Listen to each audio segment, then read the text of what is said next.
as hard as it is to believe now. On Feb. 19, when Susan Fowler published a lengthy personal blog post about being discriminated against and harassed at Uber, it initially seemed like the company would be able to quickly address the allegations and move on. At the time, Uber CEO Travis Kalanick released a statement saying, what she describes as abhorrent and against everything Uber stands for and believes in. He also said that Fowler's post was the first time he'd heard these allegations.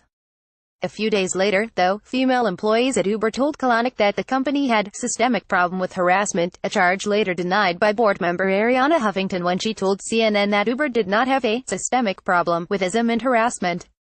It seemed then like Uber was going to adhere to the old Silicon Valley playbook, try to portray the problem as an isolated incident and deny the need for broader change.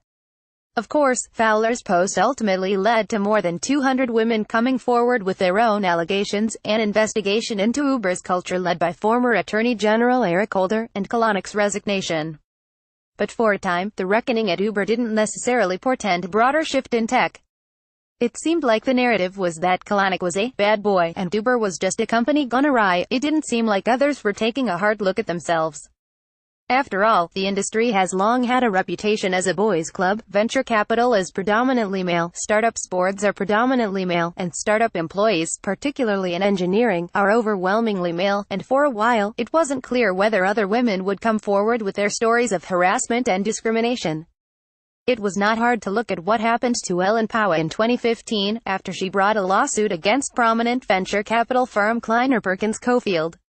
Pao, a former KPCB junior partner, saw her claims rejected in court in March of that year and lost her case, sending a very public signal that for women to go up against the powerful forces of Silicon Valley was risky at best and career-ending at worst. And unlike many of those who have spoken out against Harvey Weinstein and other figures in the entertainment industry, women in Silicon Valley are not household names. In the mostly off-the-record conversations that I've had with women in the industry, they almost always have weighed the costs of going public with allegations of discrimination and harassment, and decided that it wasn't worth it. Even if they won in the court of public opinion, they could be blackballed from the industry. But slowly, even in tech, things started to change this year. After Fowler, a significant turning point came in June, when women spoke out about former Binary Capital partner Justin Caldbeck. The women, some of whom had worked with Caldbeck and some of whom had met him in the context of seeking VC funding from him, had similar stories of Caldbeck pressuring them to sleep with him. Caldbeck was subsequently forced to resign, and the incident led to more women speaking out against unwanted advances from venture capitalists in the course of seeking funding.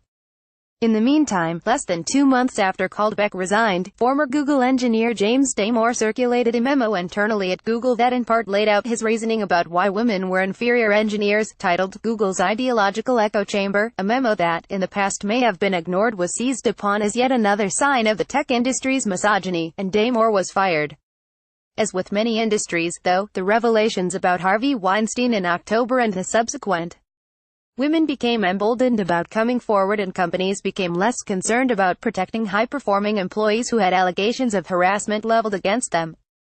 In mid-October, a couple of weeks after the New York Times' first story about Weinstein ran, Quinn Norton published an essay on Medium saying that she had been newly assaulted by the tech evangelist Robert Scoble. Subsequently, more women came forward.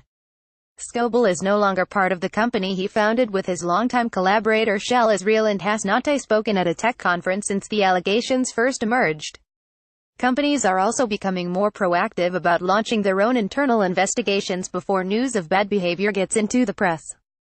Former Draper Fisher Jurvetson partner Steve Jurvetson left the firm where he had worked for 22 years in November, after an internal investigation uncovered what Recode described as behaviors by Jurvetson that were unacceptable. Related to a negative tone toward women entrepreneurs, last week, venture capitalist Shervin Pishevar resigned from Sherpa Capital, the firm he co-founded in 2013, after 5 women told Bloomberg he had duly harassed them. Pishevar has filed defamation lawsuits against a political opposition research group that he says has targeted him for a smear campaign. Pishevar had originally been placed on a leave of absence.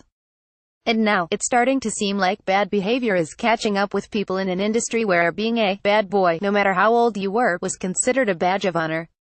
The founders of HQ, the popular quiz app, are said to be having difficulty getting funding in part because one of the founders has a reputation for exhibiting inappropriate behavior toward women, according to Recode. Of course, the founders of HQ could very well end up getting funding. In the meantime, this could also be an easy way for people who weren't planning to fund them to virtue signal that they're taking harassment allegations seriously. After all, it's much easier to denounce a few bad apples than to address structural inequality. Just look at how hard Google is fighting to avoid releasing its salary data, though Google employees have independently collected data that shows that women are paid less than men, and it remains to be seen whether those accused of UAL misconduct, like Pishever, Scoble, Jurvetson, etc., will quietly return to the industry after a period of exile, and if they do, if anyone will care.